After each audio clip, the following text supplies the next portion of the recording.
Hi friends, welcome to my channel. ఈరోజు మనం ఈ వీడియోలో 7వ తరగతి సైన్స్ టెక్స్ట్ బుక్లోని మొక్కలలో పోషణ అనే పాఠ్యాంశం గురించి తెలుసుకుందాం.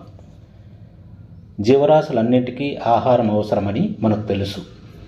మరి ఆహారంలో ఏమేమి అంశాలు ఉంటాయి అంటే పిండి పదార్థాలు, మాంసకృత్తులు, క్రొవ్వులు, విటమిన్లు, ఖనిజ లవణాలు ఇవన్నీ కూడా ఆహారంలోని అంశాలు.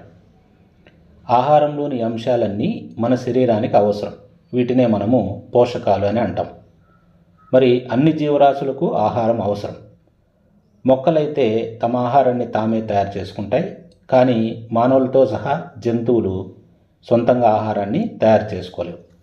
మరి వాటికి ఆహారము ఎక్కడి నుండి లభిస్తుంది అంటే అవి ఆహారాన్ని మొక్కల నుండి కానీ, మొక్కలను ఆహారంగా తినేటువంటి జంతువుల నుండి కానీ పొందుతాయి. ఈ విధంగా జంతువులు మరియు మానవులు ప్రత్యక్షంగా కానీ పరోక్షంగా కానీ మొక్కలపైనే ఆధారపడతాయి. మొక్కలలో పోషణ విధానాన్ని మనం పరిశీలించినట్లయితే మొక్కలు మాత్రమే నీటిని, కార్బన్ డయాక్సైడ్ను, ఖనిజ లవణాలను ఉపయోగించుకొని తమ ఆహారాన్ని తామే స్వయంగా తయారు చేసుకుంటాయి. మరి వీటికి ఈ ముడి పదార్థాలు ఎక్కడి నుండి లభిస్తాయి అంటే వాటి పరిసరాల నుండినే లభిస్తాయి. పోషకాలు అనేటివి జీవులకు ఎందుకు ఉపయోగపడతాయి అంటే తమ శరీర నిర్మాణానికి, పెరుగుదలకు, దెబ్బతిన్న శరీర భాగాల మరమ్మతుకు మరియు శరీరంలో వివిధ జీవక్రియలు నిర్వహించడానికి అవసరమైనటువంటి శక్తిని పోషకాలు ఇస్తాయి. పోషణ అనేది ఒక జీవి ఆహారాన్ని తీసుకునే, శరీరంలో దానిని వినియోగించుకునే విధానం. జీవులు చూపించేటువంటి పోషణ విధానాన్ని బట్టి రెండు రకాలు. ఒకటి స్వయం పోషకాలు, వీటిని ఆటోట్రోప్స్ అంటాం. రెండు పరపోషకాలు, వీటిని హెటెరోట్రోప్స్ అని అంటాం. మొదట స్వయం పోషకాలు అంటే ఏమిటో చూద్దాం.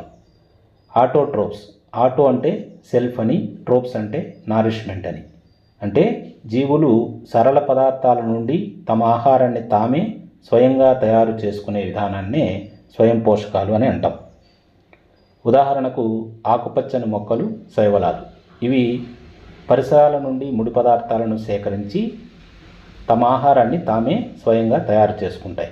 ఈ రకమైనటువంటి పోషణను స్వయం పోషణ అంటాం.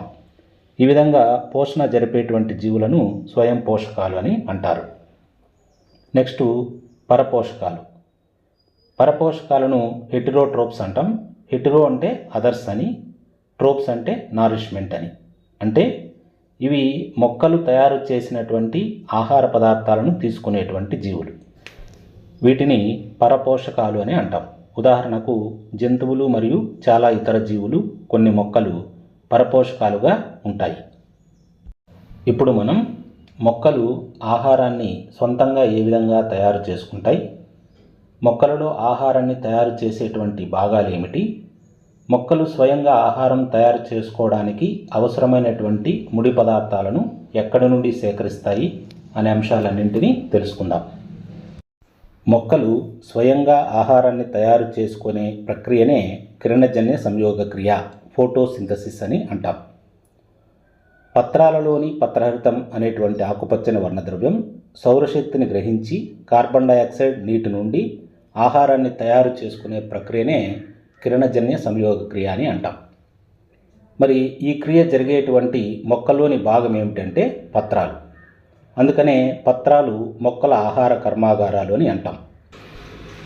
ఈ క్రియ జరగడానికి అవసరమైన ముడి పదార్థాలన్నీ కూడా పత్రాలను తప్పక చేరాలి. మరి నేలలో ఉన్నటువంటి నీరు, ఖనిజ లవణాలు వేర్ల ద్వారా పీల్చుకోబడి పత్రాలకు రవాణా చేయబడతాయి. అలాగే పత్రాల యొక్క ఉపరితలం పైన చిన్న చిన్న సూక్ష్మ రంధ్రాలు ఉంటాయి. వీటిని స్టొమాటా లేదా పత్ర రంధ్రాలు అని అంటాం. వీటిని రక్షిస్తూ రక్షక కణాలు అనేటివి ఉంటాయి. ఈ పత్ర రంధ్రాల ద్వారా కార్బన్ డయాక్సైడ్ లోపలికి తీసుకోబడుతుంది. అలాగే ఈ చర్యలో విడుదలైనటువంటి ఆక్సిజన్ పత్ర రంధ్రాల ద్వారా వాతావరణంలోకి విడుదలవుతుంది. వేరు, కాండం, కొమ్మలు మరియు పత్రాల ద్వారా సాగిపోయే గొట్టాల వంటి నాళాల ద్వారా నీరు మరియు ఖనిజ లవణాలు పత్రాలకు రవాణా అవుతాయి. ఇవి పోషకాలను పత్రాలకు చేరవేయడం కోసం నిరంతర మార్గాన్ని లేదా దారిని ఏర్పరుస్తాయి. వీటినే మనము పై తరగతుల్లో దారువు, పోషక కణజాలమని నేర్చుకుంటాం. వీటితో పాటుగా పత్రాలు పత్రహరితం అనేటువంటి ఆకుపచ్చని వర్ణద్రవ్యాన్ని కలిగి ఉంటాయి. ఇదేం చేస్తుందంటే సౌరశక్తిని గ్రహించి ఆ శక్తి కార్బన్ డైఆక్సైడ్, నీటి నుండి ఆహారాన్ని తయారు చేయడంలో ఉపయోగపడుతుంది. సూర్యరశ్మి సమక్షంలో ఆహార పదార్థాల తయారీ జరగడం వలన ఇది కిరణజన్య సంయోగక్రియ అని పిలువబడుతుంది. కాబట్టి కిరణజన్య సంయోగక్రియకు అవసరమైనటువంటి ముడి పదార్థాలు ఏమిటంటే పత్రహరితము, సూర్యరశ్మి, కార్బన్ డైఆక్సైడ్, నీరు. మనము సమీకరణ రూపంలో చూసినట్లయితే కార్బన్ డైఆక్సైడ్ ప్లస్ నీరు సూర్యకాంతి సమక్షంలో పత్రహరితం సహాయంతో కార్బోహైడ్రేట్లను తయారు చేసుకొని అంతిమ ఉత్పత్తిగా ఆక్సిజన్ను వాతావరణంలోకి విడుదల చేస్తుంది. పత్రాలలో పిండి పదార్థం ఉనికి కిరణజన్య సంయోగక్రియ జరగడాన్ని నిర్ధారిస్తుంది. పిండి పదార్థం అనేది కూడా ఒక కార్బోహైడ్రేటే. ఈ కిరణజన్య సంయోగక్రియ పత్రాలతో పాటుగా మొక్కలలోని ఇతర ఆకుపచ్చని భాగాలైన ఆకుపచ్చని కాండాలు, ఆకుపచ్చని కొమ్మలలో కూడా జరుగుతుంది. ఉదాహరణకు మనం పరిశీలించినట్లయితే ఎడారి మొక్కలు బాష్పోత్సేకం ద్వారా జరిగేటువంటి నీటి నష్టాన్ని నివారించుకోవడం కోసం పులుసులు లేదా ముళ్ళ వంటి ఆకులను కలిగి ఉంటాయి. ఇటువంటి మొక్కలు కిరణజన్య సంయోగక్రియను నిర్వహించే ఆకుపచ్చని కాండాలను కలిగి ఉంటాయి. ఉదాహరణకి బ్రహ్మజముడు, నాగజముడు అనేటువంటి ఎడారి మొక్కలను చెప్పుకోవచ్చు. మరి సమస్త జీవరాశులకు భూమిపైన అంతిమ శక్తి వనరు ఎవరు అంటే సూర్యుడు. ఒకవేళ కిరణజన్య సంయోగక్రియ లేకుండా భూమిపైన జీవనాన్ని మనం ఊహించగలమా? కిరణజన్య సంయోగక్రియ లేకుండా ఎలాంటి ఆహారము ఉండదు. దాదాపు అన్ని జీవుల మనుగడ ప్రత్యక్షంగా కానీ పరోక్షంగా కానీ మొక్కలచే తయారు చేయబడినటువంటి ఆహారంపైనే ఆధారపడుతుంది. అంతేకాకుండా అన్ని జీవుల మనుగడకు అత్యంత ఆవశ్యకమైనటువంటి ఆక్సిజన్ వాయువును కూడా కిరణజన్య సంయోగక్రియలో ఉత్పత్తి అవుతుంది. కిరణజన్య సంయోగక్రియ లేకపోతే భూమిపైన జీవుల మనుగడ అనేది అసాధ్యం. ఆకుపచ్చగా లేని పత్రాలు కూడా కిరణజన్య సంయోగక్రియ జరుపుతాయా అంటే జరుపుతాయి. ఆకుపచ్చగా లేని పత్రాలలో కూడా పత్రహరితం అనేది ఉంటుంది. అధిక మొత్తంలో ఉండేటువంటి ఎరుపు, గోధుమ, ఇతర వర్ణాలు ఆకుపచ్చ రంగుని కప్పివేస్తాయి. కాబట్టి ఈ పత్రాలలో కూడా కిరణజన్య సంయోగక్రియ జరుగుతుంది. అంతేకాకుండా చెరువులు లేదా ఇతర నిల్వ నీరు గల నీటి వనరులలో జిగటగా ఉన్న ఆకుపచ్చని ప్రాంతాలను మనం గమనిస్తూ ఉంటాం. ఇవి సాధారణంగా శైవలాలు అనబడేటువంటి జీవుల పెరుగుదల వల్ల ఏర్పడతాయి. ఈ శైవలాలు ఆకుపచ్చ రంగులో ఎందుకు ఉంటాయి అంటే వీటిలో పత్రహరితం అనేది ఉంటుంది. శైవలాలు కూడా కిరణజన్య సంయోగక్రియ ద్వారా తమ ఆహారాన్ని తామే తయారు చేసుకుంటాయి. మొక్కలలో పిండి పదార్థాలు కాక ఇతర ఆహార పదార్థాల సంశ్లేషణ అని మనకు ఇక్కడ ఇవ్వడం జరిగింది. కిరణజన్య సంయోగక్రియ ద్వారా కార్బోహైడ్రేట్లు తయారు చేసుకుంటాయని మనకు తెలుసు. మరి కార్బోహైడ్రేట్లను పిండి పదార్థాలు అంటాం. పిండి పదార్థాలు కార్బన్, హైడ్రోజన్, ఆక్సిజన్ అణువులతో తయారవుతాయి. ఇవి ఆహారంలో ఇతర అంశాలైనటువంటి మాంసకృత్తులు, క్రొవ్వుల తయారీలో ఉపయోగపడతాయి. కానీ మాంసకృత్తులు నత్రజనిని కలిగి ఉంటాయి. అందుకనే మాంసకృత్తులను నత్రజనియుత పదార్థాలు అంటాం. మరి మొక్కలు నత్రజనిని ఎక్కడి నుండి పొందుతాయి అంటే గాలిలో అధిక మొత్తంలో అంటే 78% నత్రజని గాలిలోనే ఉంటుంది. ఈ విధంగా గాలిలో ఉన్నటువంటి వాయు రూపంలో ఉన్న నత్రజనిని మొక్కలు డైరెక్ట్గా వినియోగించుకోలేవు. కాబట్టి నేలలో వాయురూప నత్రజనిని మొక్కలు వినియోగించుకోదగిన రూపంలోకి మార్చి నేలలోకి విడుదల చేయగలిగే నిర్దిష్టమైన బ్యాక్టీరియాలు ఉంటాయి. ఇలా విడుదలైనటువంటి నత్రజని మొక్కలచే నీటితో పాటు శోషించబడుతుంది. అంటే గాలిలో ఉన్నటువంటి నత్రజనిని డైరెక్ట్గా మొక్కలు శోషించలేవు. వీటిని మొక్కలు ఉపయోగించుకోదగిన నైట్రేట్ల రూపంలోకి మార్చేవి ఏమిటి అంటే బ్యాక్టీరియాలు. మనం చూస్తూ ఉంటాం, నత్రజని అధికంగా గల ఎరువులను నేలకు రైతులు వేస్తూ ఉంటారు. ఈ విధంగా మొక్కలు ఇతర అంశాలతో పాటు తమకు అవసరమైనటువంటి నత్రజనిని పూరించుకుంటాయి. తర్వాత మొక్కలు మాంసకృత్తులు, క్రొవ్వుల వంటి వాటిని సంశ్లేషిస్తాయి. కాబట్టి మొక్కలు పిండి పదార్థాలతో పాటుగా ఇతర ఆహార పదార్థాలను కూడా సంశ్లేషణ చేసుకుంటాయని మనకు అర్థమవుతుంది. కిరణజన్య సంయోగక్రియతో పాటు మొక్కలలో ఇతర పోషణ విధానాలు కూడా ఉంటాయి. కొన్ని మొక్కలలో పత్రహరితం ఉండదు. అప్పుడు అవి ఆహారాన్ని సొంతంగా తయారు చేసుకోలేవు. అటువంటి మొక్కలు మానవులు ఇతర జంతువుల వలె ఇతర మొక్కలు ఉత్పత్తి చేసిన ఆహారం పైన ఆధారపడతాయి. దీనినే పరపోషణ విధానం అని అంటాం. మరి పరపోషణ విధానంలో రకాలను మనం పరిశీలించినట్లయితే అవి 3 రకాలుగా ఉంటాయి. ఒకటి పరాన్న జీవనం జరిపే మొక్కలు, వీటిని పారాసైటిక్ ప్లాంట్స్ అని అంటాం. 2 కీటకాహార మొక్కలు, వీటిని ఇన్సెక్టివోరస్ ప్లాంట్స్ అని అంటాం. 3 పూతికాహార పోషణ, వీటిని సాఫ్రోఫైట్స్ అని అంటాం. వీటి గురించి ఇప్పుడు డీటెయిల్గా తెలుసుకుందాం. మొదట పరాన్నజీవ మొక్కలు లేదా పారాసైటిక్ ప్లాంట్స్ అంటే ఏమిటో తెలుసుకుందాం. కొన్ని మొక్కలు పసుపు రంగు గల తీగలాంటి నిర్మాణాలు చెట్టు కాండము కొమ్మల చుట్టూ చుట్టుకొని ఉంటాయి. మనం పటంలో గమనించవచ్చు. ఈ మొక్క పేరు కస్కుట.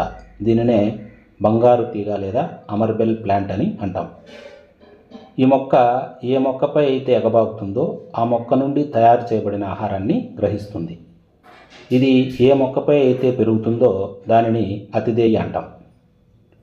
ఇది అతిథేయికి విలువైన పోషకాలు అందకుండా చేస్తుంది. అందుకనే దీనిని పరాన్నజీవి అని అంటాం. రక్తం పీల్చేటువంటి దోమలు, నల్లులు, కీటకాలు, జలగలు కూడా పరాన్నజీవులే. కీటకాలను పట్టుకుని జీర్ణం చేసే మొక్కలు కూడా ఉన్నాయి. వీటినే కీటకాహార మొక్కలు లేదా ఇన్సెక్టివోరస్ ప్లాంట్స్ అని అంటాం. ఈ మొక్కలు ఆకుపచ్చ రంగులో లేదా ఇతర వర్ణాల్లో ఉంటాయి. ఇవి కిరణజన్య సంయోగక్రియను కూడా జరుపుకుంటాయి.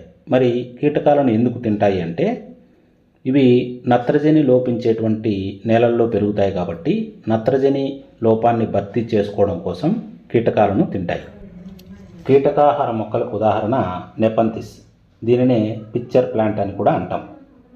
ఇందులో మనం పరిశీలించినట్లయితే కూజా వంటి నిర్మాణం రూపాంతరం చెందినటువంటి పత్రం యొక్క శీర్షం కూజా యొక్క నోరును తెరవగల మూయగల మూతను ఏర్పరుస్తుంది.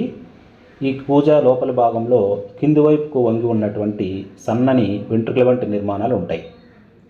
ఏదైనా కీటకము కూజా లోపలికి ప్రవేశించినప్పుడు పైన ఉండేటువంటి మూత మూసుకుపోయి కీటకం సన్నని వెంట్రుకల మధ్య చిక్కుకుంటుంది. కూజా నుండి విడుదలైనటువంటి జీర్ణక్రియ ఎంజైములు కీటకాన్ని జీర్ణం చేస్తాయి. ఇలా కీటకాలను తినేటువంటి మొక్కలనే కీటకాహార మొక్కలు అని అంటాం. నెక్స్ట్ పూతికాహార పోషణ లేదా సాప్రోట్రోపిక్ న్యూట్రిషన్ అంటే ఏమిటో తెలుసుకుందాం. చనిపోయిన కుళ్ళిపోయిన పదార్థాల నుండి జీవులు పోషకాలను తీసుకునే విధానాన్ని పూతికాహార పోషణ అంటాం. పూతికాహార పోషణ విధానాన్ని ఉపయోగించుకునేటువంటి మొక్కలను పూతికాహారులు అంటాం. మనం వర్షాకాలంలో కుళ్ళుతున్న కలప లేదా తడి నేలపై మెత్తటి గొడుగు వంటి నిర్మాణాలు పెరగడాన్ని చూస్తూ ఉంటాం. ఇవి పుట్టగొడుగులు అనేటువంటి శిలీంధ్రాలు. అలాగే చెడిపోయిన రొట్టె ముక్కపై సన్నటి దారపు పోగుల వంటి నిర్మాణాలు పెరుగుతూ ఉంటాయి. వీటిని శిలీంధ్రాలు అంటాం. ఇవి రొట్టె నుండి పోషకాలను శోషించుకుంటాయి. ఈ శిలీంధ్రాలు పచ్చళ్ళపైన, తోలు వస్తువులపైన, బట్టలపైన, వెచ్చటి తేమ వాతావరణంలో, అలాగే చాలా కాలం పాటు వదిలేసిన ఇతర వస్తువులపైన పెరుగుతాయి. వర్షాకాలంలో ఇవి చాలా వస్తువులను పాడు చేస్తాయి. ఈ శిలీంధ్రాల నుండి సిద్ధబీజాలు అనేటువంటి నిర్మాణాలు ఏర్పడతాయి. ఇవి సాధారణంగా గాలిలో ఉంటాయి. ఎప్పుడైతే ఇవి తడిగా వెచ్చగా ఉన్న వస్తువులపై పడతాయో అప్పుడు మొలకెత్తి పెరుగుతాయి. ఈ విధంగా శిలీంధ్రాలలో మనము పూతికాహార పోషణను పరిశీలించవచ్చు. చాలా రకాల శిలీంధ్రాలు, ఉదాహరణకు ఈస్టు పుట్టగొడుగులు ఉపయోగకరమైనవి. కానీ కొన్ని శిలీంధ్రాలు మొక్కలకు, జంతువులకు, మానవులకు కూడా వ్యాధులను కలుగజేస్తాయి. అలాగే కొన్ని శిలీంధ్రాలు ఔషధాల తయారీలో కూడా ఉపయోగపడతాయి అనే అంశాలను కూడా మనము గుర్తుంచుకోవాలి. నెక్స్ట్ మొక్కలలో కనిపించే మరొక విధమైన పోషక విధానం సహజీవనం. దీనినే సింబయాసిస్ అంటాం. కొన్ని జీవులు కలిసి జీవిస్తూ ఆవాసాన్ని, పోషకాలను పంచుకుంటాయి. దీనినే సహజీవనం అంటాం. ఉదాహరణకు కొన్ని రకాలైన శిలీంధ్రాలు మొక్కల యొక్క వేర్లలో పెరుగుతాయి. ఆ మొక్కలు శిలీంధ్రాలకు ఆహారాన్ని అందిస్తే బదులుగా శిలీంధ్రాలు నీటిని, కొన్ని రకాలైన పోషకాలను నేల నుండి గ్రహించడానికి సహాయపడతాయి. నెక్స్ట్ సహజీవనానికి మరొక ఉదాహరణ లైకెన్లు. లైకెన్లలో శైవలం, శిలీంధ్రం కలిసి సహజీవనం చేస్తాయి. ఇక్కడ శైవలం అనేది పత్రహరితం కలిగి ఉంటుంది. శిలీంధ్రంలో పత్రహరితం ఉండదు. ఇందులో శిలీంధ్రం ఆవాసాన్ని, నీటిని, ఖనిజ లవణాలను శైవలానికి అందిస్తే శైవలం బదులుగా ఆహారాన్ని తయారు చేసి శిలీంధ్రానికి అందిస్తుంది. ఈ విధంగా రెండు జీవులు కలిసి జీవిస్తూ పరస్పరం లబ్ధి పొందితే ఇలాంటి పోషణను సహజీవన పోషణ అని అంటాం. నెక్స్ట్, సహజీవన పోషణకి మరొక ఉదాహరణ లెగ్యుమినేసి మొక్కల వేరుపుడిపెల్లో నివసించే రైజోబియం బ్యాక్టీరియా. నెక్స్ట్, నేలలోకి పోషకాలు ఎలా భర్తీ చేయబడతాయి అనే అంశాన్ని ఇవ్వడం జరిగింది. దాని గురించి తెలుసుకుందాం. మొక్కలు ఖనిజ లవణాలను, పోషకాలను నేల నుండి గ్రహిస్తాయి. కాబట్టి నేలలో ఆ పోషకాల పరిమాణం అనేది క్రమేపీ తగ్గిపోతుంది. మనము వీటిని భర్తీ చేయడం కోసం మొక్కలకు మనము రసాయన సేంద్రియ ఎరువులను వేస్తాం. ఈ రసాయన సేంద్రియ ఎరువులలో ఉన్నటువంటి నత్రజని, పొటాషియం, గంధకం మొదలైన వాటిని మొక్కలు ఉపయోగించుకుంటాయి. వీటిని వేయడం వల్ల నేల యొక్క సారం అనేది పెరుగుతుంది. సాధారణంగా పంట మొక్కలు పోషకాలను తయారు చేసుకోవడానికి ఎక్కువ మొత్తంలో నత్రజనిని పీల్చుకుంటాయి. పంట కోత తర్వాత ఆ నేలలో నత్రజని అనేది లోపిస్తుంది. మరి గాలిలో అధిక మొత్తంలో వాయు రూపంలో నత్రజని లభిస్తుంది. కానీ మొక్కలు దానిని CO2ను ఉపయోగించుకున్నట్లు వినియోగించుకోలేవు. వీటికి నత్రజని అనువైన రూపంలో అంటే నైట్రేట్లుగా మార్చబడాలి. దీనికోసం రైజోబియం అని పిలువబడేటువంటి బ్యాక్టీరియా గాలిలో వాయు రూపంలో ఉన్న నత్రజనిని తీసుకొని అనువైన రూపంలోకి మార్చి మొక్కకు అందిస్తుంది. అంటే ఈ రైజోబియం బ్యాక్టీరియా సొంతంగా ఆహారాన్ని తయారు చేసుకోలేదు కాబట్టి ఇది లెగ్యుమినేసి మొక్కలైనటువంటి కంది, బఠానీ, పెసలు, చిక్కుడు మొదలైన మొక్క వేర్లలో నివసిస్తూ వాటికి కావాల్సినటువంటి నత్రజనిని అందిస్తాయి. బదులుగా మొక్కలు వాటికి ఆహారాన్ని, ఆశ్రయాన్ని ఇస్తాయి. ఈ విధంగా లెగ్యూమ్ మొక్కలు, రైజోబియం బ్యాక్టీరియా మధ్య సహజీవన సంబంధం అనేది ఉంటుంది. వీటి సహచర్య రైతులకు ఎంతో ప్రాముఖ్యమైనది. కాబట్టి లెగ్యుమినేసి కుటుంబాలకు చెందినటువంటి మొక్కలు పెరిగే నేలల్లో నత్రజని సంబంధిత ఎరువులను కలిపే అవసరమైతే ఉండదు. ఎక్కువగా పప్పుధాన్యాలు లెగ్యుమినేసి మొక్కల నుండి పొందుతాయి. ఈ లెసన్కి సంబంధించి కాన్సెప్ట్ మ్యాప్ ఇక్కడ ఇవ్వడం జరిగింది, ఒకసారి చూసుకోండి. అలాగే ముఖ్యాంశాలను కూడా ఇక్కడ ఇవ్వడం జరిగింది, వీటిని కూడా ఒకసారి పరిశీలించండి. Thanks for watching.